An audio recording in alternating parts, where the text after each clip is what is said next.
मैं प्रोफेसर सरस्वती मिश्रा एक दार्शनिक की ही बेटी भी रही हूँ, इसलिए दर्शन तो मेरे जन्म से मेरे खून में है और उसी इंस्पिरेशन से मैंने दर्शन शास्त्र विषय को पढ़ना भी चुना।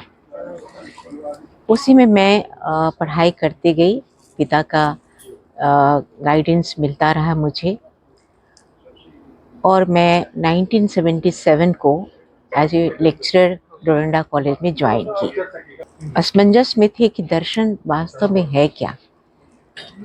तो मुझे मेरे फादर ने जिस तरह से गाइड किया था कि दर्शन को किस तरह से समझना चाहिए, तो बहुत प्रैक्टिकली मैंने उन्हें समझाया था कि दर्शन तो जीवन शैली है।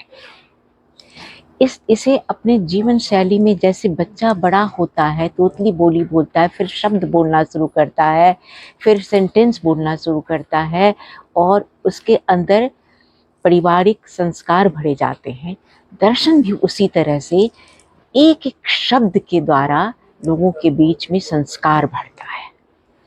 तो दर्शन को कोई ऐसा सैद्धांतिक किताब न समझकर उसे व्यवहारिक जीवन के लिए बिल्कुल उपयोगी समझना बहुत ज़रूरी है, क्योंकि उसी से हम देखते हैं ना, हम उदाहरण देते हैं कि गुड और बैड क्या होता है। हमारे पास दोनों ऑप्शन होते हैं, तो बैड को हम किस तरह से छोड़ सकते हैं और गुड को क्या किस तरह से अपना सकते हैं, ये कला भी हमें दर्शन ही सिखलाती है। तो उस समय जो बच्चों को मैं सिखलाती थी, बच्चे आराम से उस पर चलते थे और समझते थे उस बात को। मैंने आपको डोरंडा कॉलेज में मैं थी, बड़े बिगड़े हुए बच्चे वहाँ थे। एक नेपाल हाउस के बच्चे सब रहते थे, दर्जी मोहल्ला के बच्चे सब रहते थे, बिगड़े हुए, किसी को कुछ नहीं, एकदम कंफ्यूज्ड लाइफ। बट उनको मैंने संग्रह किया और मैं बता दूं कि ऐसे बच्चे वहाँ से पढ़कर आज सीनियर एसपी रैंक तक पहुँचे हैं और वो मार्गदर्शन उनको मिला। तो इस तरह से दर्शन को जीवन में उतारते चले गए। जब मैं इधर जैसे जैसे प्रगति हुई, अब ये जो हमारे पास तरह तरह के आईटी और ये गैजेट्स आने गए हैं, बच्चे थोड़ा भटकते गए। लेकिन उस भटकाव में भी मैंने एक कोशिश की कि मैं टीचर और स्टूडेंट्स का रिलेशन इस तरह का ना रखूं कि हम विद्यार्थी हमसे थोड़ा सा अलग रहे। मैंने अपने बच्चों की तरह मदर एंड चाइल्ड का जो रिलेशन होता है, मैंने स्टूडेंट के साथ वो रिलेशन कायम करने की कोशिश की। और उस कोशिश में मैंने देखा कि जिस तरह से बच्चे माँ की ममता में के साथ जुड़ते हैं, उसी तरह से मेरे बच्चे मेरे साथ जुड़े। आप देखिए, 2 वर्ष पहले यशा सिंह, यहाँ जो सुनील सिंह थे आईएएस, उनकी बेटी मेरे से पढ़कर आईएएस बनी।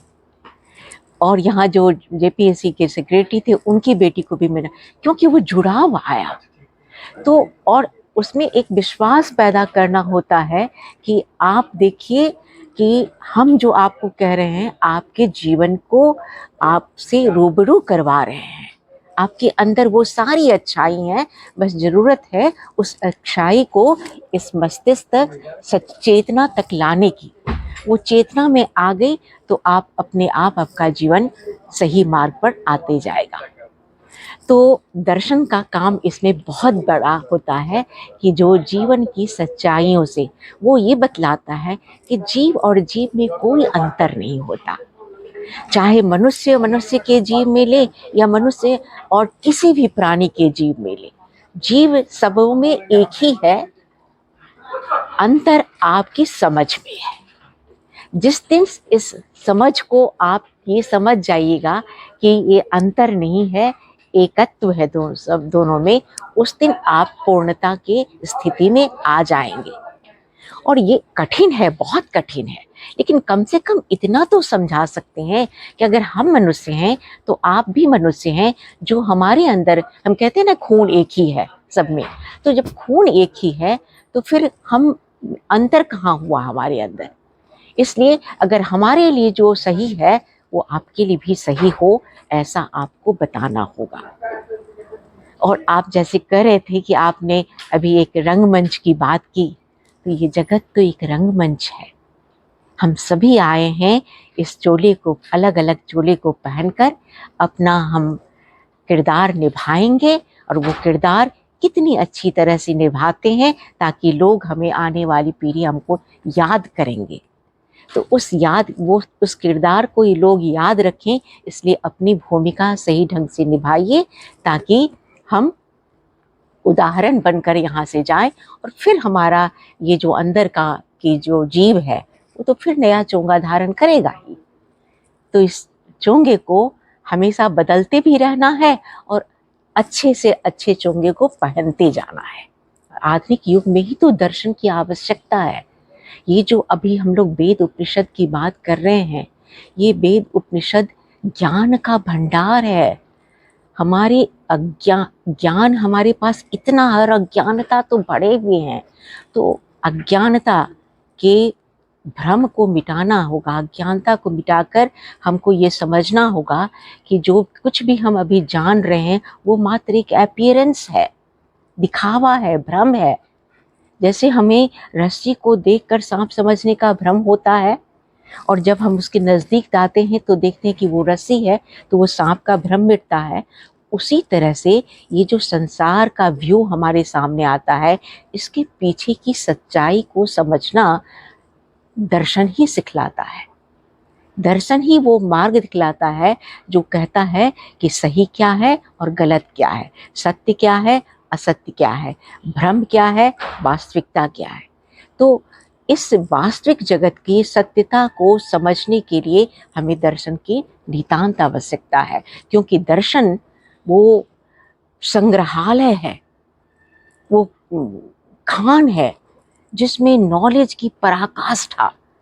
कहीं भी अगर इतना सा भी हम उसका 1 इंच भी हम उसको जानने की कोशिश करेंगे तो हमारा जीवन सुधर जाएगा।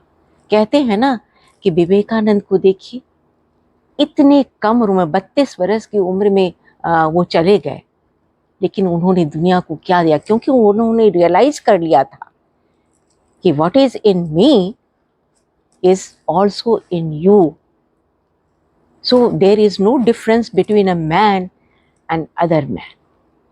तो इस तरह की चीज़ों को समझना दर्शन के द्वारा ही संभव है। और वो इतना भी कहते थे कि दरिद्र नारायण की बात करते थे कि भूखे भजन न। अगर हम शरीर से स्वस्थ हैं तभी हमारा मन स्वस्थ होगा, और मन स्वस्थ होगा तो हम अच्छी बातों को ग्रहण कर सकेंगे। इसलिए जो गरीब हैं, जो भूखे हैं, जो जिनके पेट में अन्न नहीं है, उनको पहले अच्छे से स्वस्थ कीजिए, भोजन दीजिए। उनको धर्म या दर्शन की बात मत कीजिए। दर्शन की बात करने के लिए मानसिक स्वस्थता की भी जरूरत होती है।